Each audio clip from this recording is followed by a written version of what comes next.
So Valentina has asked a question. Maybe I'll answer that because it can be quite quick. She asked in the chat, is the Prihatin stimulus package effective from April for SMEs or not?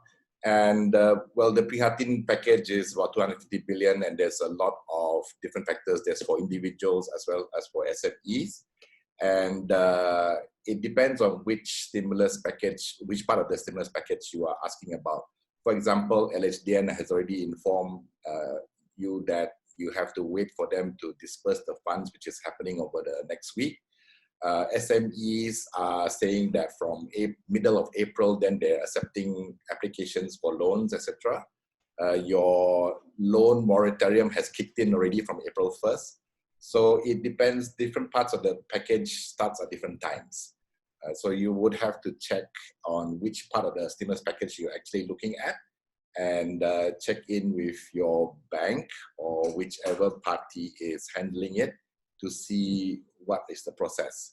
Part of it is also quite delayed because even like one of the companies that I'm running, our bank is actually still basically working at a skeleton crew. So we have to contact the KL office, and it takes a bit longer for things to happen. So just check with your bankers or whoever it is that is in charge of that part of the stimulus package that you are asking about, and find out what the process is. So it's different dates for in answer to your question, depending on which part of the package. Yep. 8:29, we're going to start. Yep. I need to answer.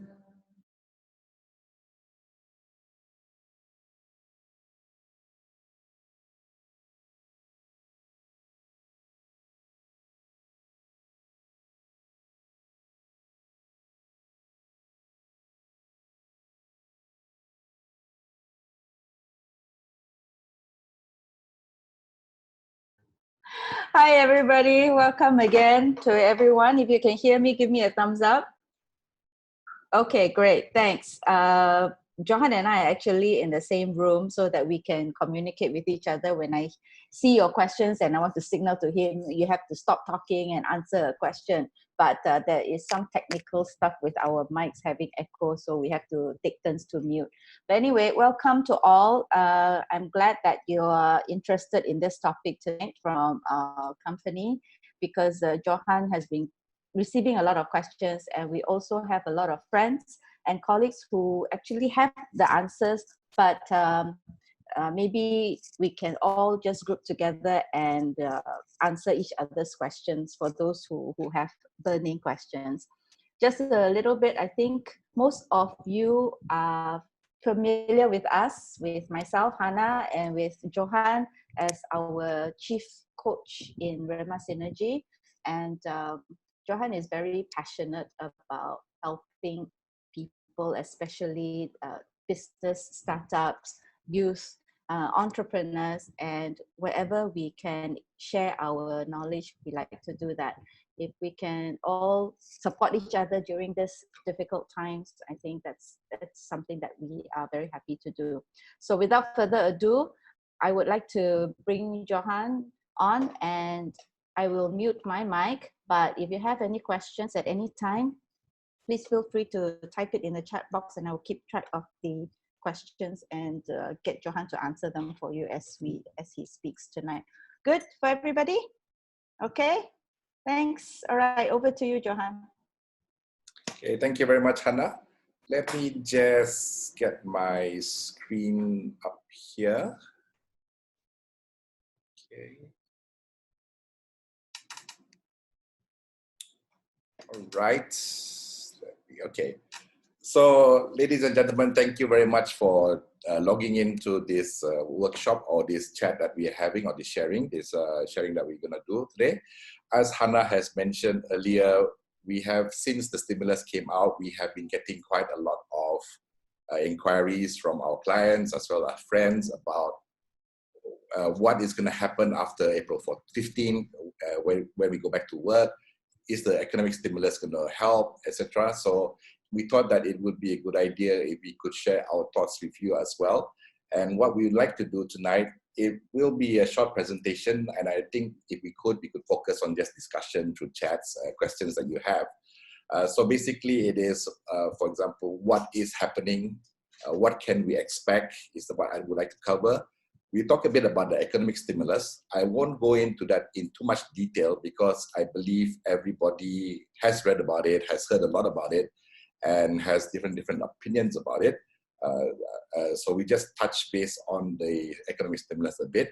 And what I'd like to share more, and what you probably will find more value in, is what can you do with all this information and once our economy gets back to running again. So this is what I'd like to go through today. Keep your questions coming, and Hannah will be moderating as well. And later on, we will definitely have time to answer them. I see some questions have come in already, and I will answer them as we go along. All right, so let's just start now. Okay, so good or bad, we are in something called the Black Swan event, which is an unpredictable event, which is beyond what is normally expected of a situation and has potentially severe consequences. So this one, nobody predicted, nobody could see, and nobody was prepared, as you can see. China was not prepared, USA, all these big developed countries were not prepared for this kind of event.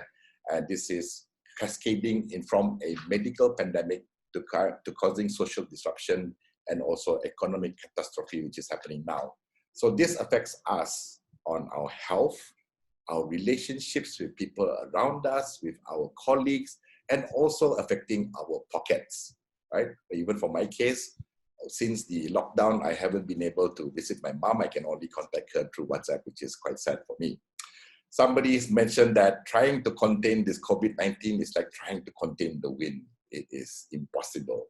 But hopefully through the steps that the government has taken, the MCO and what China has done, as an example, perhaps this wind can die down slowly.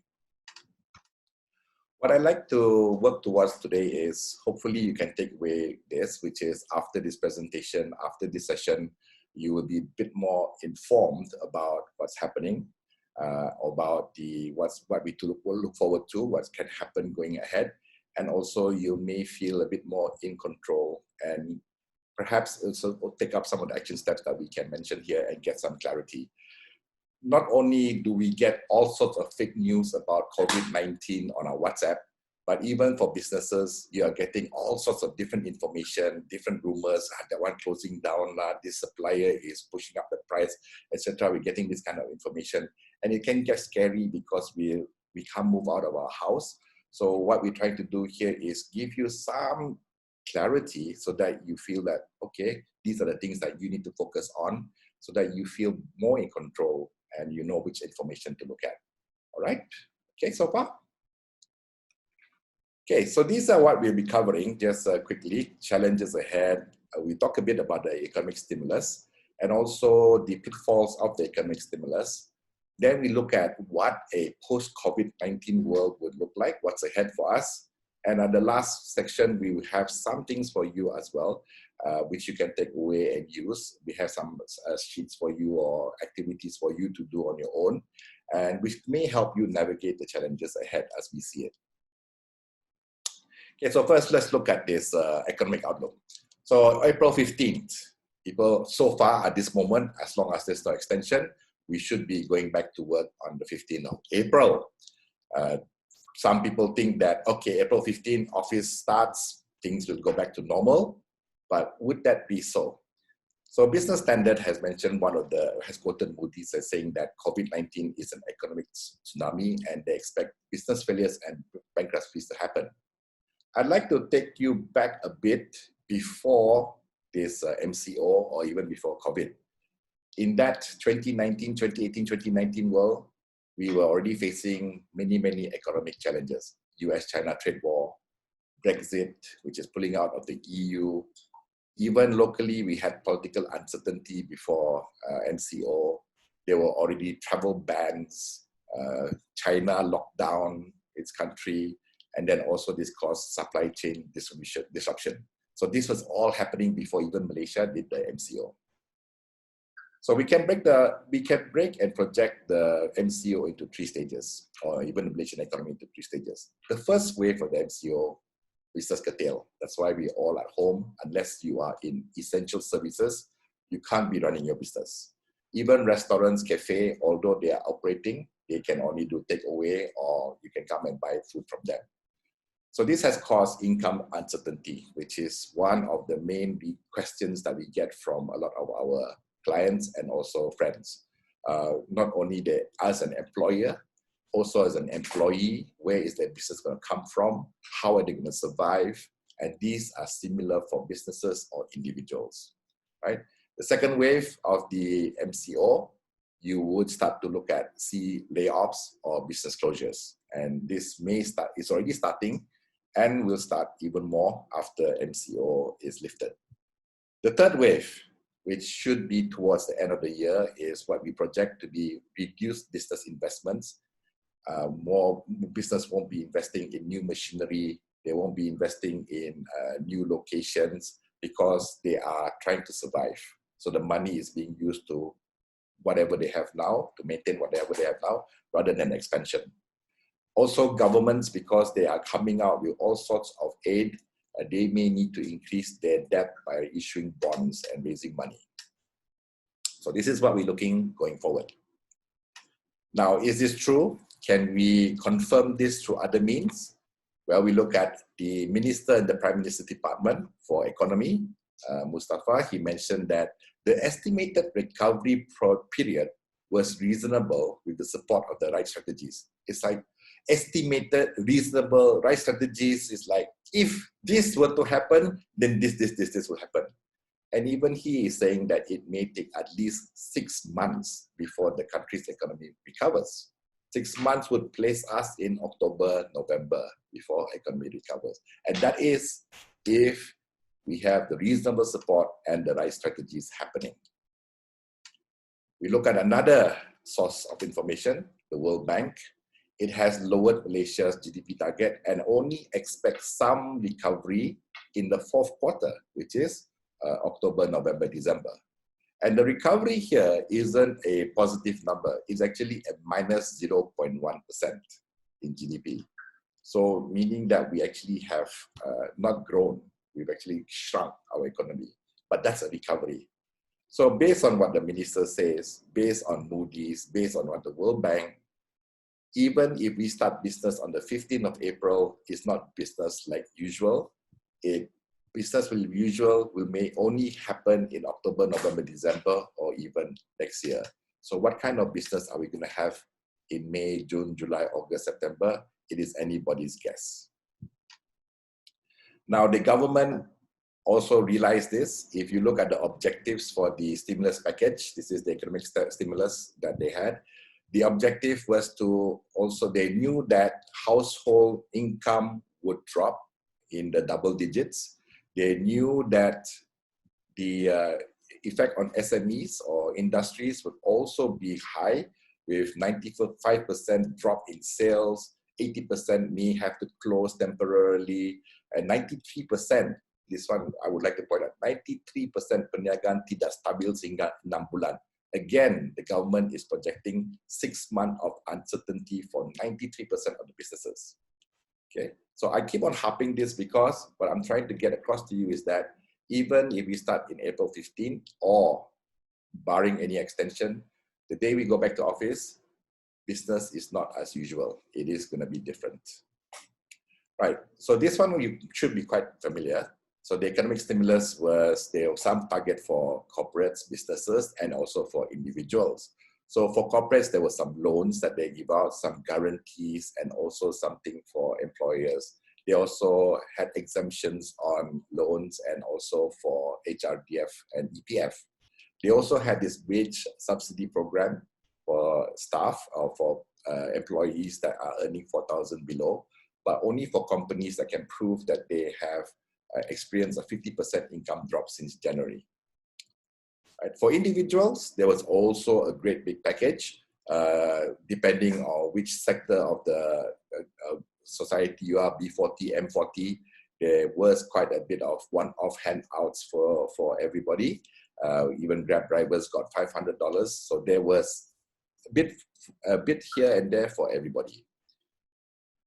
Right, so then also businesses and individuals got to benefit from special packages from Tenaga, from SASB, from Water Department, from telcos. So this one, regardless of whether you're a business or individual, you got something out of it, some discounts from these people. So this was the economic stimulus that the government came out because they realized that the economy, even if you come back to work on the 15th of April or whatever date MCO is lifted, it is still going to take us at least 6 months to get back to some semblance of what our economy or business used to be like. So will the 250 billion economic stimulus help? So a lot of people have been asking this question. Will it help? Will it help? 250 billion is a lot. But if you ask some economists, they say the actual outlay from the government is only 25 billion. The rest is in the form of guarantees, loans, even your own ETF, pension fund, etc. Right, so just a quick look at the loans available. There's a special relief facility, AES, all economic sectors, micro enterprise, agro-food, automation. So these are given out by different banks, and each bank has also their own addition to it. For example, one of the loans that I'm looking at, I'm very interested in because it seems to be the easiest. You don't even have to have a collateral for this. If you are in the right age group, it's the micro enterprise facility. This is for capex or working capital, 50,000 to 75,000. BSN gives it for 2% interest, and you can borrow up to 5 years. So this is very, very low kind of interest rate. There are also some others that are 3.5%, 3.75%. And these are also, some of these loans will be guaranteed by Dana Jamin or CGC, which will also increase your fee slightly because you have to pay them a fee to guarantee. Yeah? So it will be slightly higher than the 3.5% or whatever the rates that the bank is given. But these are the loans available, and you can see that what they are trying to do is encourage food, automation, digitalization, going online. Also, the special relief all economic sector is for generally any other SME. This is the one I find most interesting, and I shared this on Facebook as well. Some of you may have read it. So this is the one, these are the stimulus or items that were specifically set aside for micro enterprise to SMEs. So these were like EPF contribution deferred, 6 months exemption on HRDF levy if you contribute, government to provide guarantee facilities. They're not giving you the loan, they're giving you guarantee facilities, yeah, to the loans that I mentioned earlier. Wage subsidy program, discounts on your electricity bill, and also 6 months rental exemption on federal, state, local. They encourage the state, local, and GLCs also to follow suit on federal premises. Now, I'd like you to imagine that you have an enterprise, whether it's a micro or small, medium, doesn't matter. So imagine that you have reserve, savings, profits, retained profits. It could be 10,000, 100,000. That's the amount of money you have now in your bank at hand. You don't owe people, but that's what you have. As a business, what you'd like to see is the stimulus heading into that reserve. So let's see whether that happens here. So for EPF, let's say your reserve is, for ease of understanding, let's say your reserve is 100,000. That's your company money, yeah? You have $100,000. EPF contribution deferment, does it add? No, it's a deferment. So your 100,000 just remains the same. It reduces your expenses for the next 6 months. So if you're earning zero, your reserves is 100,000, nothing happens. Your reserves will remain 100,000 for the next 6 months because you don't have to pay EPF. Now, if that's HRDF, if you contribute to HRDF, also the same. No addition to 100,000. It's just that it's deferred for another 6 months. So nothing added to your reserves. Government to provide guarantee facilities for working capital loans. Now, this is interesting. You can borrow more money for capex or for working capital, but don't forget, you need to pay back either within 5 years, 3 years to 5 years with an interest. So if I borrowed 100,000, I may have to give back 110,000 sooner or later. So again, is that adding to your money? It might add now, but it will take out a bit more at the end of the term of your loan. Wage subsidy program. Now the government says they will subsidize staff or employees that are earning below 4,000 ringgit for 3 months, and they will subsidize up to 600 ringgit only, right? But conditions apply.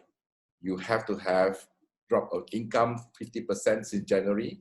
And if you do take up this subsidy program, you cannot terminate, you cannot cut their pay, nor can you ask them to take part-time. Yeah? That means reduce their working hours. So you lose the flexibility to adjust your headcount and your expenses.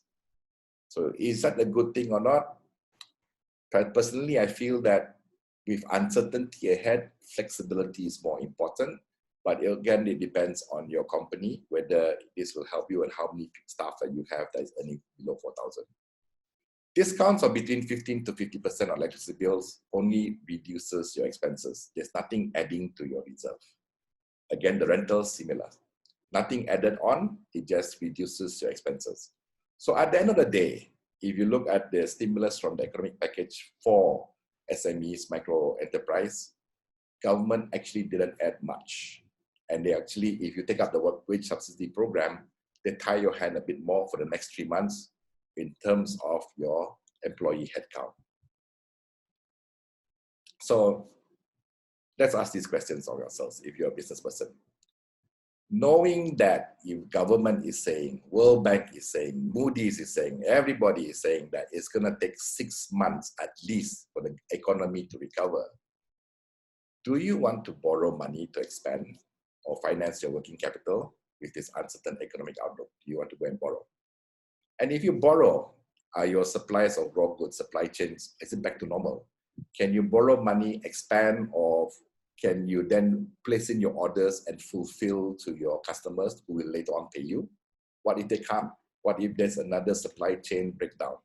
How are you going to supply to them, just in case? This is just thinking of worst case scenario. Do you see the economy returning to normal? Okay.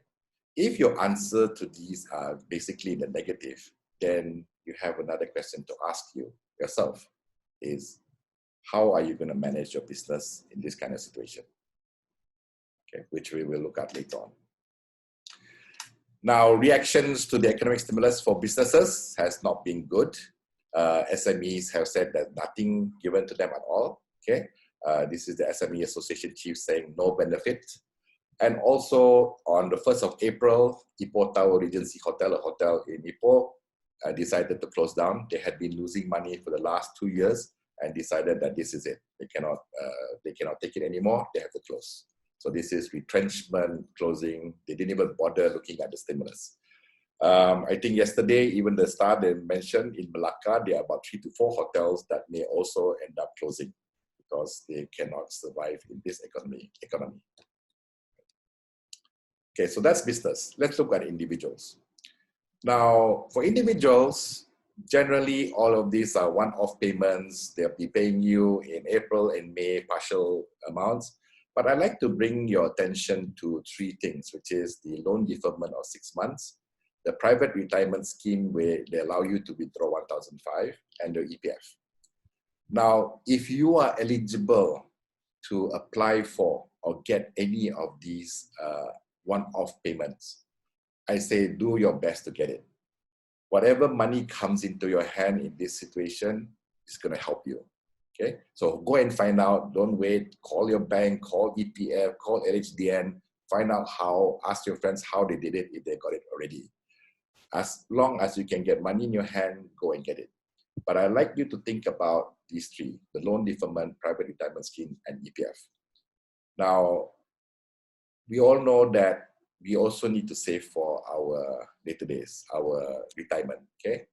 If you were to withdraw your EPF and your pension funds, is it not like killing the goose that laid the golden egg, right? Why? EPF, yes, companies are not contributing to it. You don't have to contribute to it for the next 6 months, but EPF is hard-earned. It is like a co-pay. Whatever you put in, company also put in, and you also got tax benefits from it, right? And it's compounding. Yes, maybe it's not as high as ASB or other investments, but it is steady and it's much better than fixed deposit. So if you really don't have to, I would really suggest EPF and pension fund, you just leave it as is, or leave it to later. If you can survive the next few months without it, as long as you can, try not to withdraw your EPF and pension funds.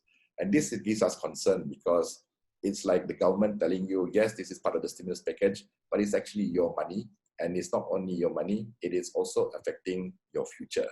Okay? So should we live for the present and don't bother about the future? Also, is not something good. We need to think about our later years, retirement. Do we want to be, can we be less of a financial burden to others around us?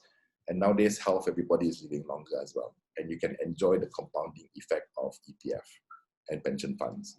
So this is something I want you to consider. As an individual, take whatever the government is giving you one-off, apply, find out how, but EPF, pension funds, if you can, try not to withdraw it. So some of us are quite concerned when we saw that EPF had posted, say, okay, don't call us, we know your numbers and all that, because there were so many people trying to withdraw their EPF funds. And it's 500 ringgit per month. I know to some it may be important, but if you can, that 500 ringgit roll over 5 years, 10 years can give you quite a lot more. So for the individual, loan moratorium, EPF pension fund withdrawal, we talked about that. Loan moratorium, don't forget, it's only a deferment for 6 months, right? Now, if you take up this loan moratorium, you are saving on your principal payments and your interest payments for 6 months.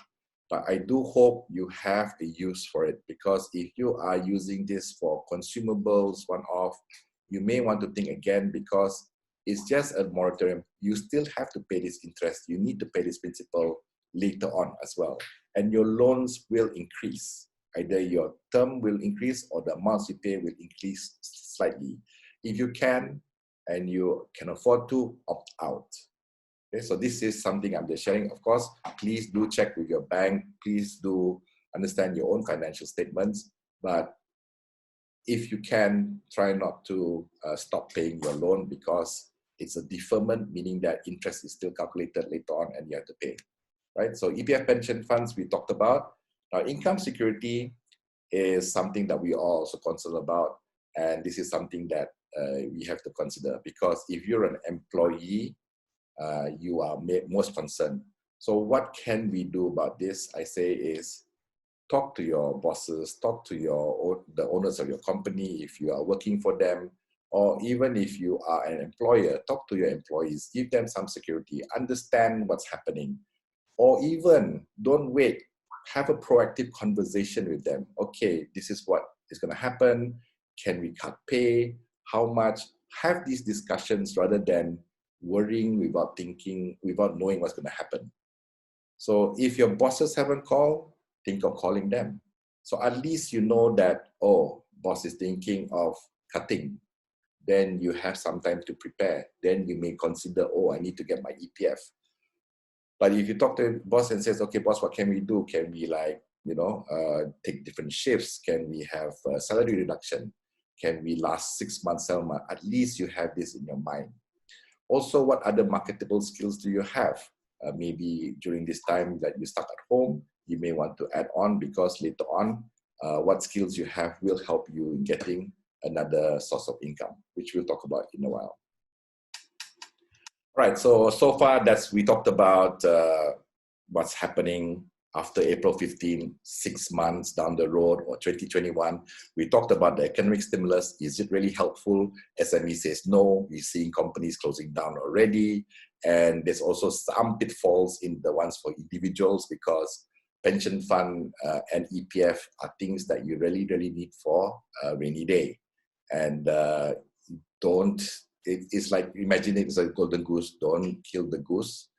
Try to find other ways for you to maintain your income or the life that you are having. So let's look at what's ahead now, right?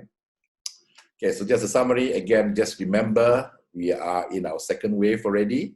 And second wave is going to be painful, because there will be layoffs, there will be business closures, There's going to be a lot of upheaval, and we're going to see later on reduced business investments, meaning that other countries also won't be opening franchises. They won't be investing in this country because they will probably be investing in their own country. So money is going to be tough, right? More recent news is that, is it going to go back to normal? No. Just talk about our state. Sabah already says no Ramadan Bazaar. So even we start on 15 April, there's not going to be any Ramadan Bazaars. Those small holders that thought that they could make some money from Ramadan Bazaar, now what are they going to do for May? What's Raya going to look like? And then another thing, here we have the health DG again saying that ban on mass gatherings may continue even after MCO is lifted. So things are not going to go back like 2019, right? Just know that. What's the post-COVID-19 world going to look like? So this is a question I asked. Some people also ask us, will it be business as usual? We already know it's not going to be, but is there a chance that things will go back to what it was after 2 or 3 years? And I think that probably won't happen. This is just my sharing my thoughts. I may be totally wrong, but are there a chance of another pandemic? I think the chances are quite high. We've seen SARS, we've seen MERS, and this is COVID now, which is for the whole world. SARS was mostly in Asia. Now, if there is another SARS or MERS, which is not as big as COVID, but perhaps the government will still institute an MCO, because that's one way of preventing the spread, right? They've done it now. It's been somewhat successful. Maybe they will use this again for another pandemic. Okay. Or worse yet, what happens if somebody in your company had COVID-19 or was diagnosed as having COVID? Only your company is shut down. Your factory, your restaurant is shut down, but everybody else is operating. So this is also a possibility. So are we going to change the way we do business? Definitely. Even the DG has mentioned that no more large gatherings. Perhaps even when we go to supermarkets after this, you still maintain a 1 meter distance. We'll be wearing more masks, washing our hands more. So this is another change in the way we are doing things. Government and corporation definitely will be high debt. So what would that affect? Meaning that not so much investment into development, etc. They will need to borrow money to do a lot more stimulus packages. Inflation definitely will happen because prices will go up, supply chains issue, etc. So that would also affect our purchasing power. Okay. Continued social distancing, already DG mentioning it. Yes, most likely going to happen for the next 6 months to a year. And what people are looking at is going more to e-commerce. So this is where just now I mentioned about skill set. If everybody is going to e-commerce, it's such a big world. What makes you stand out? What's special about you? What skills do you have that other people don't have? Maybe use this time to brush up on your knowledge or brush up on your skill set so that when you go online, you're a different brand altogether. So I'd like to share this with you. The new normal is to continue get used to new normals. Okay, so we will see more Black Swan events, most likely, and we will see every day is new normal. So it's just going to get trickier and trickier. Okay, so now we come to the good news. Are there things that you can do, things that you can control, that you have control over? And yes, I share that even while you're stuck at home, there are still things you can do to prepare yourself for April 15 or whenever MCO is lifted. That gives you a sense of a knowledge of where you want to go and perhaps even an action plan. So some of the things we can share with you is that if you are a business, you should do a comprehensive review of your business operations, even from home. This means cash flow projections. You can even assume you have zero income for the next 3 to 4 months.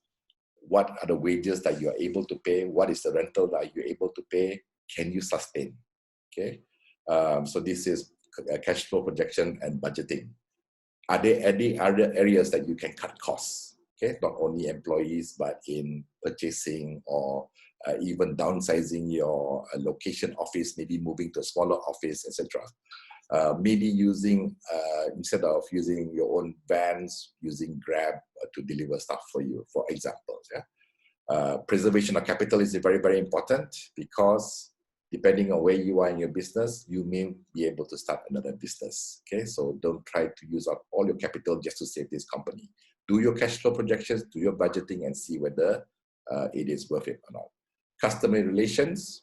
Okay, so for customer relations, what I would suggest is that touch base with your customer. Find out whether your product and services is still relevant to them. How can you change your business to serve them better?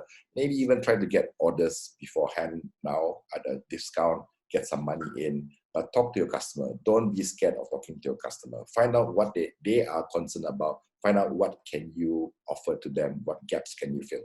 If you need to pivot your business, pivot. So you have other thing to future-proof yourself is business mitigation and continuity plans. Business income diversity, that means diversifying your income base. If you're a restaurant, maybe find other additional business income you can make from that. Think about embracing the gig economy. Okay, so just now you saw an example of hotel closing down, but there's another bigger player called Airbnb, which all of you know, and they don't own assets because they just use an app and they try to fill into other people's houses and or residents. So they are more lean. Can you embrace some of these features that the gig economy has into your business? Now, I'll go back to the business mitigation and continuity plan. Okay, so this is basically what to do. It's like an emergency plan. What to do if this were to happen again? Who reports? Who does what? So now you have a bit more preparation. So I really, really recommend you to have one, even a simple one. Why? Because even just to share with you, one of my other companies, what we do is we have to have this in place because just in case we open up on the 15th and 16th, somebody is diagnosed as having COVID-19, what is our plans? We have to have a plan in place. Do we close the company? Do we disinfect the place? Do we report? How do we handle other employees, etc.? You know, so this is what the mitigation and continuity plan is about. Now, to help you out, we have prepared some stuff for you.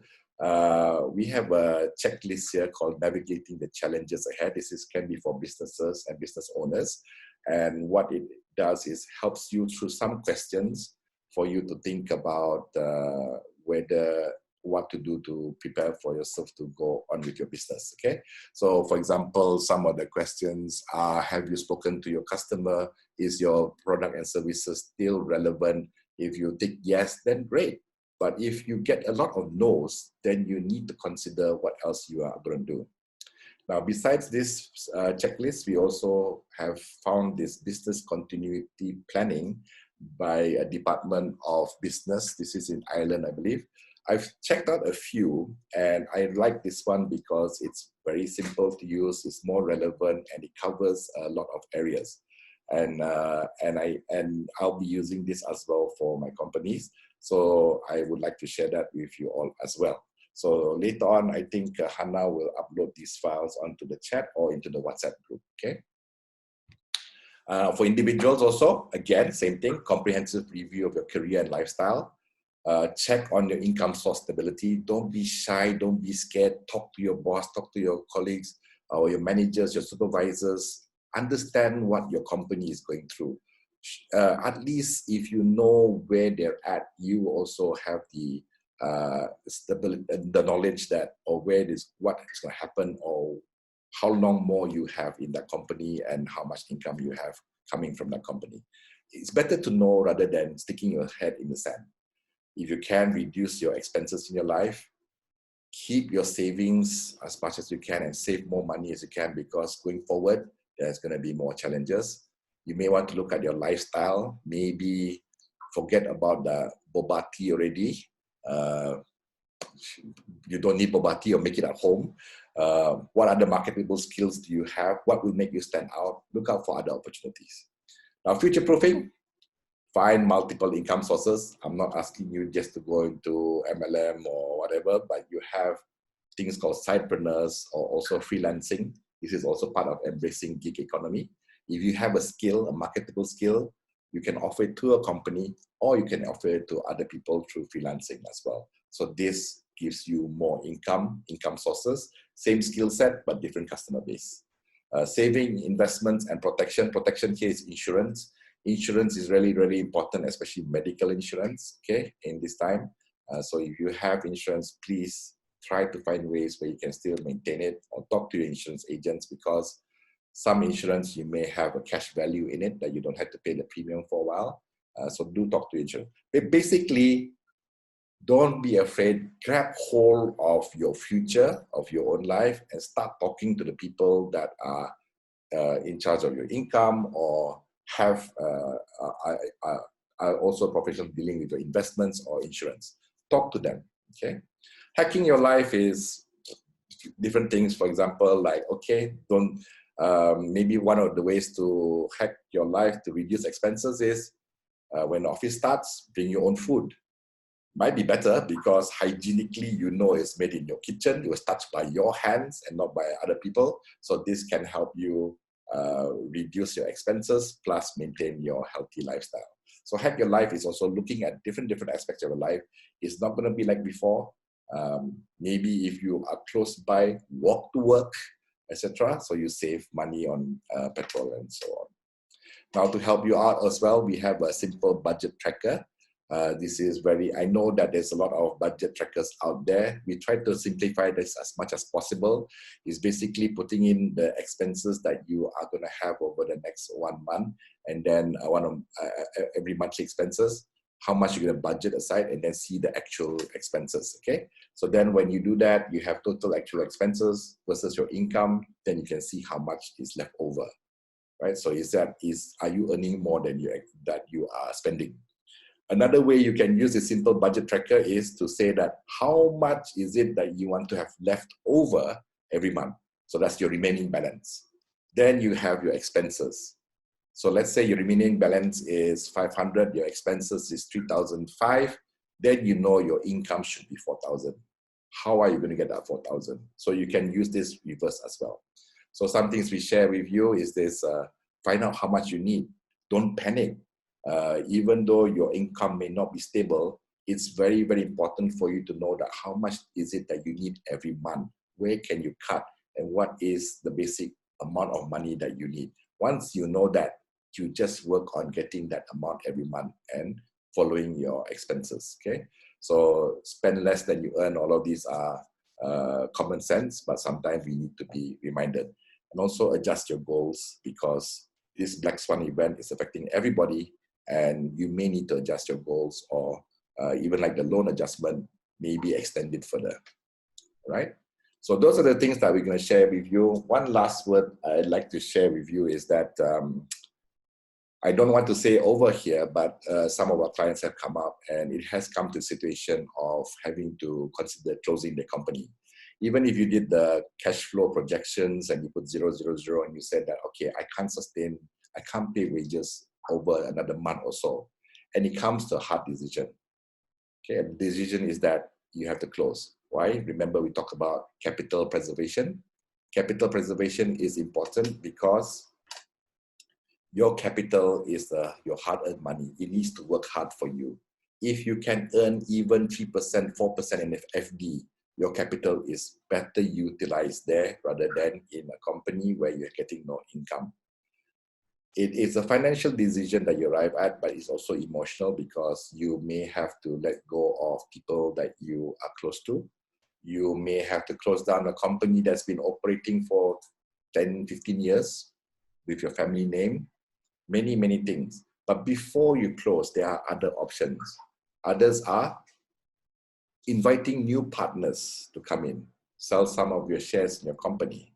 There are also others like getting loans, which is the most direct. So there are ways of averting this, but what you need to start off first with is the financials. Are you able to go forward in the new environment, which is next 6 months is going to be flat or zero? If you can't, what can you do? Who can help you? Are you willing to sell some shares if you are the owner of the company? And if you're an employee, how can you help your employer at least reduce their costs? Okay, so talk to them. It's all about talking to each other and trying to find out ways. right? So that's it for my presentation. I think now we can see what questions we have. Yeah. So I'm going to stop my sharing here. Okay. Oh, sorry. Okay. All right. Thank you very much. So let's hear from Hannah what kind of questions we have so far.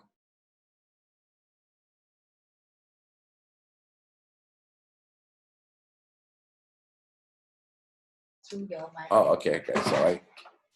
Okay, so let me see on the chat, Valentina. Okay, what about the staff salary subsidy? Is it effective already?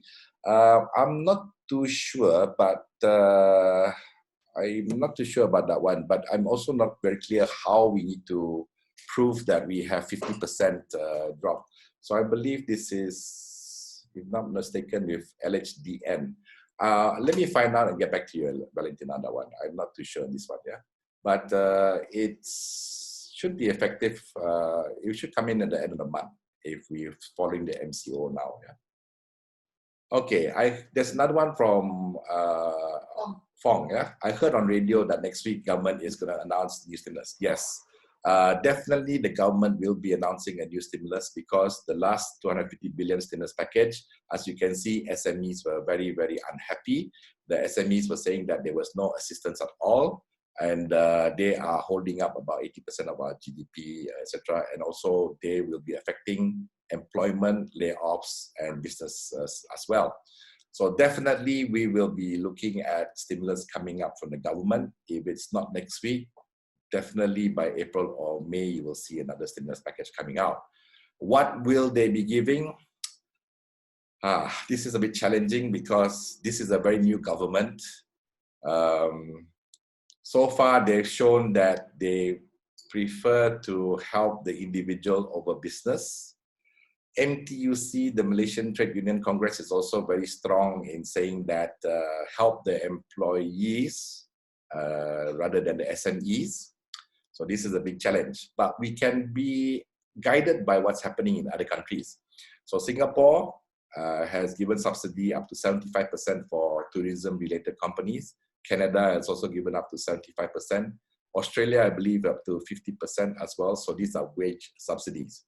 So probably wage subsidies will go up because there are big questions as to why is the wage subsidy only applicable to employees that are earning below 4,000. It should be either blanket to all your employees if you're already facing 50% drop in your business. So probably we are looking at more stimulus in the situation of wage subsidy. In this way, they can maintain the SMEs to remain open in business. But at the end of the day, even for SMEs, if you get the wage subsidy, it is a question of business again. Do you have business? Will people be ordering from you, etc. So this is something that we have to consider. Okay. New message. Where work depends heavily on, okay, so where I work depends heavily on business premise rental collection. So we are obliged to follow and give rental waiver discounts. I'm thinking, wait, how do we help our tenants to get back on their feet? The longer they can't pay rent, it may affect our staff salaries too. Yes, unfortunately, everybody is affected, even those landlords that are owning premises. You can have it two ways. One is you can follow it letter of the rental agreement, tenancy agreement that you have with your client. You can say that, look, this is a contractual agreement with you. There is no reason for me to drop my price. But again, some businesses are, it's about relationship, and it is up to the landlord how they want to handle this as well. So in a way, what I think you've seen some slides were saying that we are all in this together. We are all in MCO because we want to help each other. So it might be a situation where even landlords may want to give discounts to help out their tenants so that the tenants can do business as well. I think it would have to be an emotional decision on how much they want to give and how long they want to give it. Because if you even give a discount and the business doesn't pick up, sooner or later, your tenant will also have to close shop. So it's a very challenging thing. Basically, put it this way, whether you are earning from rental or not, if the business doesn't grow, our economy doesn't grow, the demand for commercial space will not be high. Okay? So sooner or later, it will be affected as well. We have a lot of real estate people online. Yes, I know. Hi, Hubbers. Hi, Johan. Keen to understand how SME can weather the storm, especially post-MCO with business downward trend for the next 6 to 12 months. Okay, again, very challenging because every SME has a different situation. Some may have loans, some may be cash rich, some may have very little leverage, some may be a subsidiary of an international company.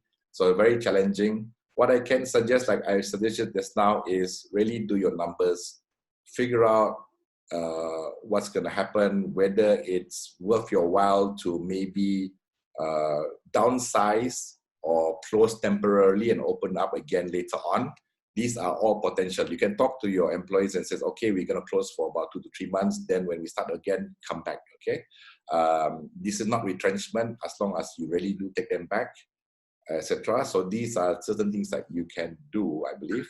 Best check with a lawyer as well. But as long as your employees are agreeable and they don't bring you to labor court, you're fine. What can you do as well is that collaboration, probably. Like I said, that if you have a business, before you even think of closing, can you sell shares? Can you find another partner that, remember, even in the slides I said about opportunity, if you have cash now, some people will be looking for opportunities to buy into good businesses that were profitable before MCO. All you need to wait is maybe 6 to 7 months for it to come back.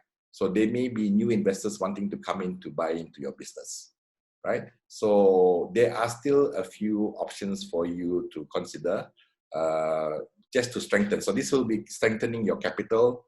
You have a new partner, new influx of money. How will you do that? What opportunities can you do? Can you adopt more gig economy? Can you do e-commerce? Can you hire the right people to develop your other businesses as well? So these are some things that you can think of. Okay. That's better. Yes, Enoch, correct.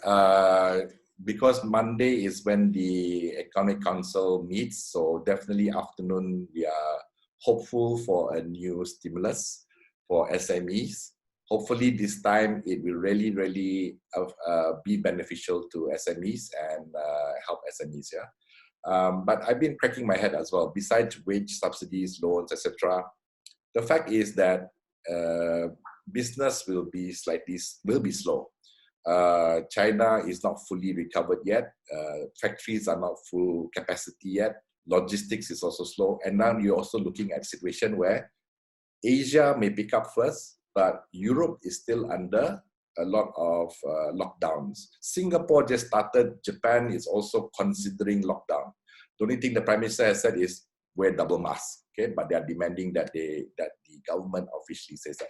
So you have a delay where certain countries may only bring the movement control slightly later, and there is like a sort of wave. So even if we pick up here, the whole global economy, there are pockets where the economy is still slower. So still, no matter what stimulus comes in, you're looking at things only going back to normal or even profitable, probably 6 months from now. So what do you do in these 6 months? How do you survive these 6 months? What can you do to minimize your expenses and also strengthen yourself so that you can benefit from the pickup later on when it does happen? Mm-hmm. Yes. Can everybody still hear? Can everybody still hear me? It's okay? No. No? What happened? Yeah, none. Wong said cannot hear. Hello? Okay, now you're Okay, back. all right. So the last thing that you were Okay. saying. So because of sometimes we call it decoupling. So not all countries are under movement control at the same time. Singapore just started their sort of movement control. Japan hasn't. So again, different economies have different timing. So again, it comes back to where is your market? Who are you selling to? If your market is Singapore or Japan, you might have some challenges because they are just going into movement control. If you're in the if your market is the US, Italy, Spain, again, different situation.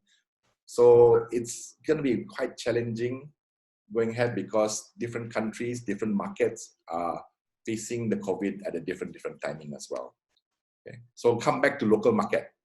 So what is your share of the local market, and how are you going to get that money that is in the local market to your business? Okay.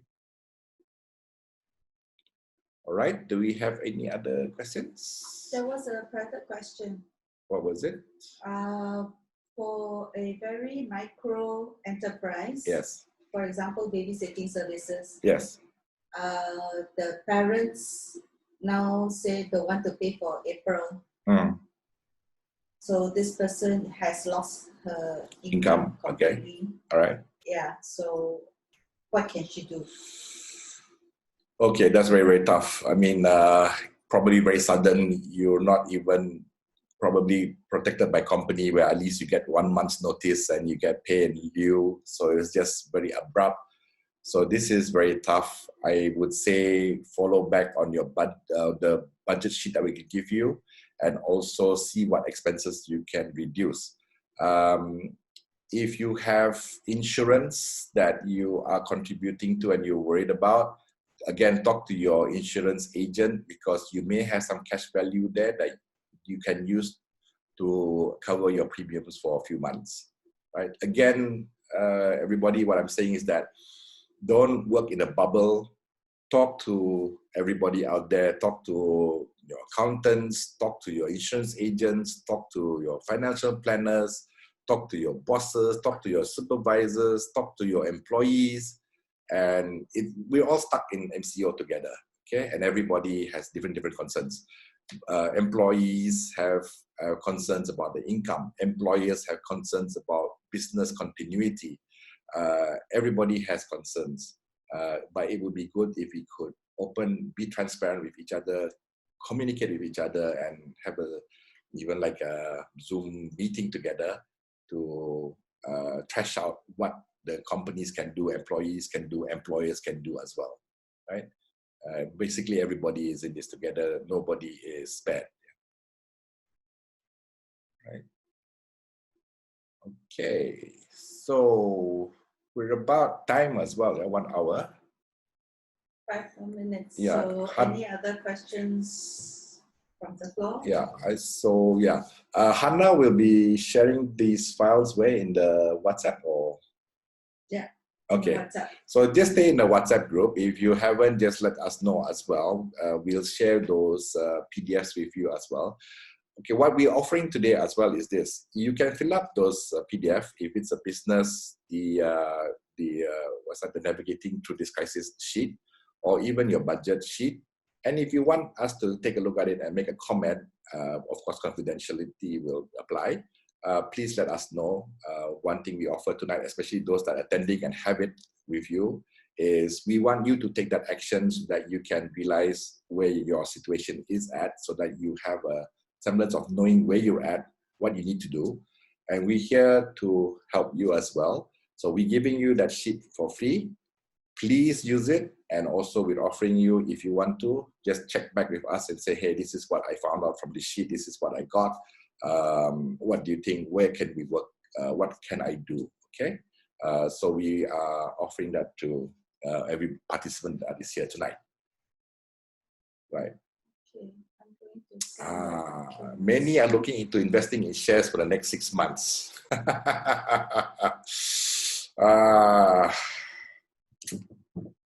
What are your thoughts on share investment for KLSE? Okay.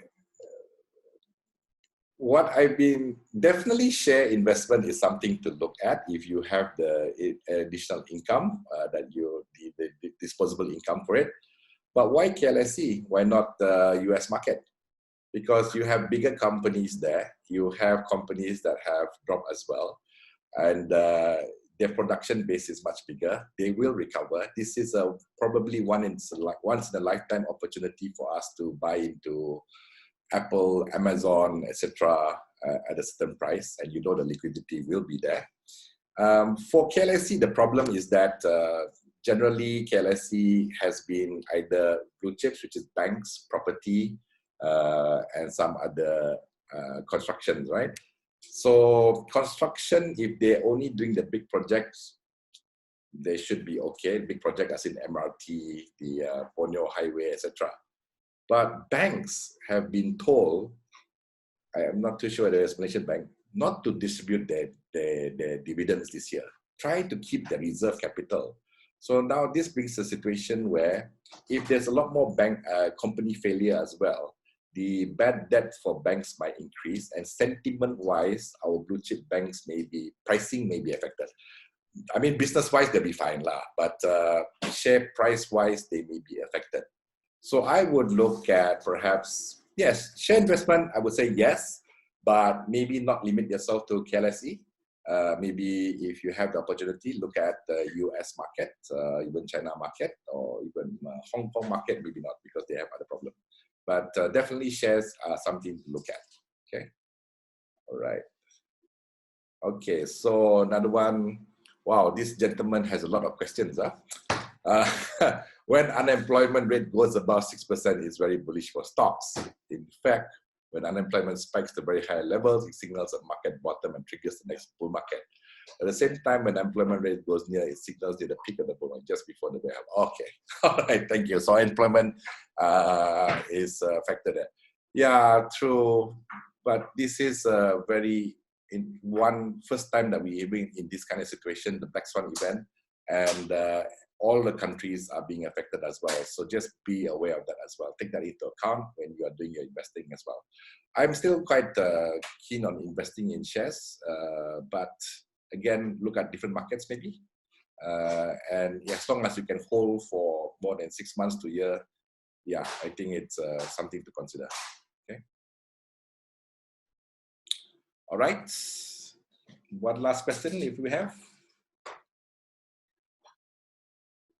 Okay, if done, we're at 9:30.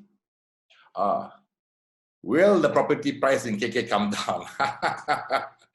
Okay, I'm not a real property person and there's so many property people here, but I would say yes. Okay, why yes? Because you will have people that want to sell property and get cash for whatever reason. Maybe they need to push their price, they need the cash to run their business or settle loans, etc. So there will be what you call motivated sellers. Okay, so then would that affect the market slightly? Yes, definitely, because there will be a bit of a downward pressure on property prices. For new launches though, I don't know, this is just my guess. Again, I'm not a property person, but I think they would not bring down the price, but they may give you incentives to make it easier for you to buy. Why? Because the construction cost has already been factored in. And now with probably inflation coming up, the construction cost may go up slightly. So they need to maintain that price, but they may give you some kind of discounts or even throw in kitchen cabinets, etc. This is something happened that happened in before in KL, I think. Yeah. That would be my thoughts, but yes, do check with the property agents, speak to them. But definitely there will be some motivated sellers out there to sell their properties. I want to buy a house with swimming pool. I think you got that already. Okay, becoming like a private chat already, yeah? Okay, thanks guys. I hope that was helpful for you all. Just my sharing. Please do check with your agent, your financial planner, your property agent as well. On other questions, this is my thoughts. Just wanted you to get a bit clear of where the economy is headed, what you can do as well, and we've given you some sheets for you to work on. Again, remember, don't be shy, fill it up. And if you want to just get us to have a second look at it, also, we'd be most happy to do that and also help you out to see what other actions you can take. This is all, again, helping each other out through this, okay? So, yeah, please don't be shy. You have the email is there as well, or some of you know the WhatsApp number as well. Just contact us, right? So I hope this was very helpful for you and wish you all well. Another 8 more days to go in this, I believe. And let's hope that Monday, tomorrow, our YAB Muhyiddin gives us some very, very good news for SMEs. Oh, suddenly got 10 messages. Oh, it's just okay. All right. Okay, then. Thank you very much. And good night, everybody. Yeah, I hand back to Hannah now. Yeah, thanks, Johan. Thank you to everybody. That what I got out of Johan's presentation was also talk to all the professionals. I do feel that a lot of people we know, our personal friends, feel that it is too high level to go and approach the auditors, the company secretaries, the professional financial planners, the professional property people. It is not too high level. Everybody is approachable. I would encourage everyone to don't be shy and ask the right questions to the right people so you get the correct information. Please do that. I know I have friends who are auditors online. I have friends who are insurance agents online. Johan did say, keep your insurance, check. If you really need cash, is there anything to take out from insurance for the time being? Because EPF, to us, we agree with Wilfred that EPF should be the last resort to take out. Okay, so stay safe and stay well. Okay, hope to see you all again. And we'll try and do this regularly, probably in another week. If they have any topics, maybe you can find the speakers.